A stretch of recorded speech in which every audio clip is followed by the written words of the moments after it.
ভাই ভাই বলে দ্বন্দ্ব এর মধ্যে আমি থেকে লাভ নেই। সারা হিলে আসতে দশ হবে আমার শালা আপন সবাই ভাত পাই না, ভাই বড় বাবা তুমি মধ্যে তেজ আমি হাঁটলাম।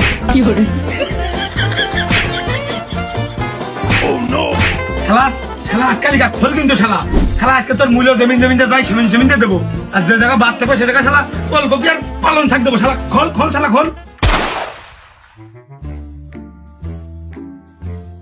অকুরমান থামো, সেদিন বাড়ির পারে নিয়ে যেয়ে খুব অপমান করেছো।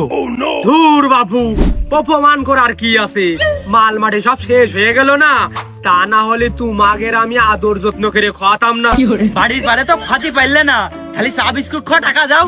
মনি বাজার ঘাট করে টাকা পয়সা আর একটাও নেই, খুব অভাবে আমার দিন যাচ্ছে। কম ছেলে পেলে খাওয়ালাম নাকি? আর একবার শুনতেছি চা বিস্কুট খাওয়া টাকা দিবা নাকি, সত্যি করে কও। নে যা, ঈদের দিন খাস, সেদিন আমি আর ঢিল দেবো না। নে আজকে আর বাড়ি যায় না, একবারে ঈদের দিন যায় না। আরে কস্তি একবারে ঈদের দিন খাইছে নে, আমার আর জ্বালাইস নে, আমার বাড়ি যাবো। আচ্ছা বাকি কাজ করার সময় নেই, এখন চা বিস্কুট খাওয়া টাকা দাও, নাহলে পানির মধ্যে ফেলে দিবা না, এটা ঝাঁকিয়ে তখন বুঝবা না মজা কি। শীতকাল এখন ফেলে ফেলে মানুষ কোনে কি করে ফেলে দেবে নে, বিপদ হয়ে যাবে নে।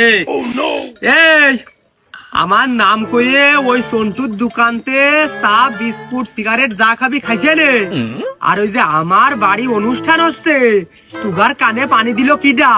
ওই শকত আর বাহাদুর কয়ে দিল তোমার বাড়ি খানা হচ্ছে, আমাকে অংশগ্রহণ করতে কইলো। শুধু অংশগ্রহণ না রে মনি, আমার জীবনটাই ওরা শেষ করে ফেলে দিল। এদিকে একটু হাঁটে আমি একটু যাই আনি, ওগার আমি দেখতেছি।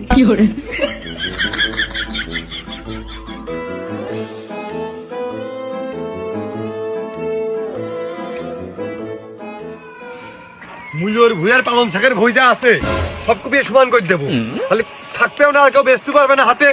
আর যদি লজ্জা থাকে তাহলে সামনের বছর আবার লাগাবে না। সৌরভভাই লাগাই কিন্তু তুকার ভুই দিয়ে আগে শুরু করবি, তবে কি অতই পাগল? আমাদের ভুই তো ওই মাঠে, এই জন্য তো এই মাঠে নিয়ে আইসি। এই মাঠে আমাদের খালি শস্যের ভুই ছাড়া কোনো ভুই নেই। তাই এই মাঠের টানায় কুপিয়ে সব সমান করে দিলাম, কিন্তু অন্য মাঠের মূল্য তরকারি কি উঠবে না বাজারে? সব মাঠে তাই কুপাই হবে। আমার ভাইদের লোক ওই বেচে শুনে ওই মূল্যই কিনবে না। ওরে তোর ভাই মূল্য পালং শাক কেনে, এর দাম কম 2 টাকা 3 টাকা কেজি, এই জন্যই ওই 20-30 টাকা গাড়ি ভাড়া দিয়ে অন্য হাটে কিনতে যাবে না। এই হাটে তো সস্তা হবে না, ওইটাই কিনবে না। আগে নিজেকে মাঠটা ক্লিয়ার করাই। উড়িয়ে দে কাগজ লাইন ক্লিয়ার কর। ইরে মূল্য খোরের আওলাদ, থাক থাক, আমি বুঝতে পারিছি তোরা কবি যে বাড়ির উপরে দোয়াত করে নিয়ে গিলে খাতি দিলে না, অপমান করেছি। মনে কর যে আমি শুনেছি, কিন্তু আমি অপমান হলাম না। তোরা এখন কি করবি? আমরা ওরকম কোয়া লোক না, তোমার মতন ছোট পড়াই নিয়ে ছোট দায়িত্ব নাকি আমরা? তোমার মান সম্মান নিয়ে তুমি অপমান করতে হবে। এই মান সম্মান আমার নেই মানে তোরা কি বুঝতে চালি? তাহলে কার আছে? হ্যাঁ, বাড়ির পরে লোক ডেকে ক্ষয় ফাঁকি দিয়েছো, ওই ক্ষয় তোমার ফাঁকি দেবে। তুমি যখন মরে যাবা না, তখন আমরা আর কেউ যাবো না। আমরা সবাই কবতে কুরবানের বাড়ির লোক ডেকে আমার খাদ্য দিল না, ও মরেছে ভালো হয়েছে, তখন কি হবে? তখন আবার ইমোশনাল করিয়ে ফেলে দিলি। তা আমি কি তোকার দোয়া দিলাম নাকি? তোরা তো বিনা দোয়াতেই গিলি। আমি বিনা দোয়াতে গেলাম না, বিনা দোয়াতে এ গিল। তাহলে তুই কাটতে গিলি? ওর সাথে গেলাম, ওর সাথে করে নিয়ে গেল।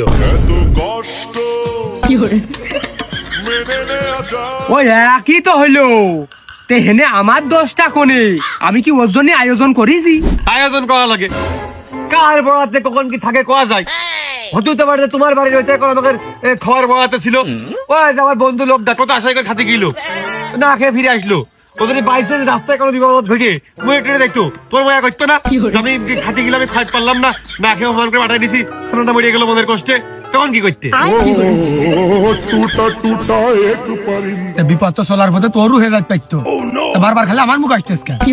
আমার বন্ধু, তোর বিপদে আমার বিপদ, তুই খাইতে পারিস বলে আমি ইচ্ছা করে খাইনি। এই খবরদার মিছে কথা কইস নে। ও চলে আইলো বলে তোর আমি ঘাড় ধাক্কা মেরে ফেরত পাঠাইছি। ফেরত পাঠানো লাগবে কেন? ফেরত পাঠানো কেন লাগবে? তোমার বাড়ি আমি খোয়া লোক, যে না আমার বন্ধু খাতি পারেনি মনের কষ্টে ওই পেটের খিদে নিয়ে পেট মুসরাতি হাসিয়ে গুছিয়ে ওখানে পেলে এসে ওর মান নিজের মুখবান কিছু নেই, সেটা আমি খোয়া লোক। আমি তো ফর্মালিটি মেনটেন করতে এই জায়গায় বসেছিলাম, তুমি ওমান সেই জন্য। তোমার মতন লোকের বাড়ির ভাত আমরা খাল দিয়া লোক, তুমি যে ছোট লোকের লোক। আর কইস নে, আমি যে মলাম শুনতি এই কয়টা দিন আমার কান আর শেষ হয়ে গেছে। তোরা আমার মাফ কর দিনি। না মাফ তো করতেই পারি, কিন্তু আমি মাফ করলে কি যায় আসে? যেটা আমার বন্ধুর খালি পেটই তোমার মাফ করতে পারতেছ না। ভাই